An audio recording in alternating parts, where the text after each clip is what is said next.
சீனா தொடர்பாக தேசிய மட்டத்திலும் சர்வதேச ரீதியிலும் பல்வேறு விமர்சனங்கள் முன்வைக்கப்பட்டிருப்பதை நாங்கள் அவதானிக்க கூடியதாக இருக்கிறது. சீனாவுக்கும் யஜூஜ் மஜூஜ்களுக்கும் தொடர்பிருப்பதாக சில வரலாற்று ஆசிரியர்கள் அபிப்பிராயப்படுகிறார்கள். காரணம், யஜூஜ் மஜூஜ்களுக்கும் சீனர்களுக்கும் இடையிலான பண்புகளில் சில நெருங்கிய தொடர்புகள் காணப்படுவதை அவதானிக்க கூடியதாக இருப்பதாக அவர்கள் கூறுகிறார்கள். பெருங்கூட்டத்தோடு வருகை தந்து நீர்வளங்கள் அனைத்தையும் இவர்கள் ஒரே தடவையில் இல்லாமாக்கி விடுவார்கள் என்று அறிஞர்கள் கூறுகிறார்கள். இதனால் இவர்கள் சீனர்களாக இருக்கக்கூடும் என்று ஒரு அபிப்பிராயமும் நிலவுகிறது. மகா அலெக்சாண்டர் அவர்களே ஜுல்கர்னைன் அலைஹிஸ்ஸலாம் என்று அழைக்கப்படுகிறார்கள். அலெக்சாண்டர் அவர்கள் இன்றைய கிரேக்கத்தில் வாழ்ந்தார்கள். அவர் அரிஸ்டாட்டிலின் மாணவர் ஆவார்கள். ஆனால் ஜுல்கர்னைன் என்ற அல் குர்ஆனில் இடம்பெறும் பெயர் பொதுவாக யமனில் வாழ்ந்தவர்களை குறிப்பதாக துருக்கி நாட்டைச் சேர்ந்த உஸ்தாத் பதியுஸ்ஸமான் சயீத் நுர்சி அவர்கள் கூறுகிறார்கள். இப்ன் பதூதா அவர்கள் கிறிஸ்துக்கு பின் 1145 ஆண்டு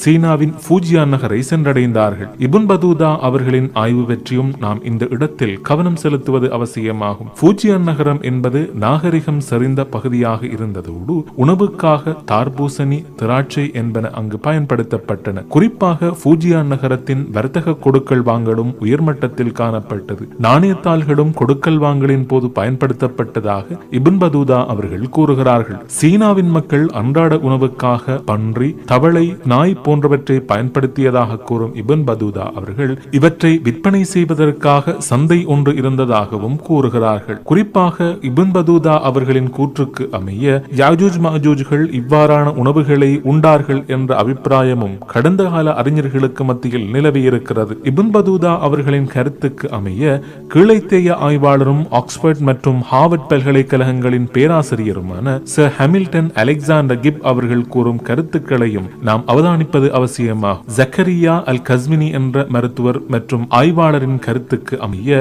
யஜூஜ் மஜூஜ் கூட்டத்தார்கள் குராசான், அசர்பைஜான் போன்ற இடங்களில் ஜுல்கர்னைன் அலைஹிஸ்ஸலாம் அவர்களால் தடுத்து வைக்கப்பட்டிருக்கலாம் என்று அபிப்பிராயப்படுகிறார்கள்.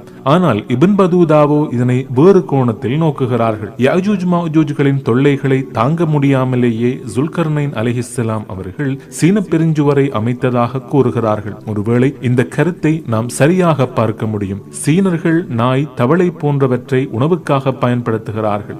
இது யஜூஜ் மஜூஜ்களின் செயற்பாட்டை ஒத்ததாக அமைந்திருந்தது என்று இப்ன் பதூதா அவர்கள் குறிப்பிட்டிருக்கிறார்கள். கிறிஸ்துக்கு பின் 1258 ஆண்டில் பக்தாத் நகரை துவம்சம் செய்த தாத்தாரியர்களே யஜூஜ் மஜூஜ்கள் ஆவார்கள் என்று ஜார்ஜ் டவுன் மற்றும் கொலம்பியா பல்கலைக்கழகத்தின் பேராசிரியர் ஜீன் பெய்ரரி அவர்கள் கூறுகிறார்கள். இவர்களது அப்போகலிப்ஸ் இன் இஸ்லாம் என்ற நூலில் இந்த விடயம் குறிப்பிடப்பட்டிருக்கிறது. இப்ன் பதூதாவின் கூற்றும் சயீத் நுர்சி அவர்களின் கூற்றும் ஒருவேளை சரியானதாக இருக்கக்கூடும். மங்கோலியர்களின் தாக்குதலிலிருந்து தம்மை பாதுகாத்துக் கொள்வதற்காகவே சீனர்கள் பெருஞ்சுவரை அமைத்திருக்கலாம் என்று நம்பப்படுகிறது. இந்த மங்கோலியர்களே பக்தாதையும் துவம்சம் செய்தவர்களாவார்கள். மங்கோலியர் படையெடுப்பில் வந்த ஜெங்கிஸ்கான் அவர்கள் மிக முக்கியமான ஒருவராக வரலாற்றில் அடையாளப்படுத்தப்பட்டிருக்கிறார்கள். இவர்கள் பெரும் சக்தி வாய்ந்தவர்களாக கடந்த காலங்களில் வாழ்ந்திருக்கிறார்கள். இன்று மங்கோலியர்கள் சீனர்களின் ஒரு இனத்தவராக கலந்து வாழ்கிறார்கள்.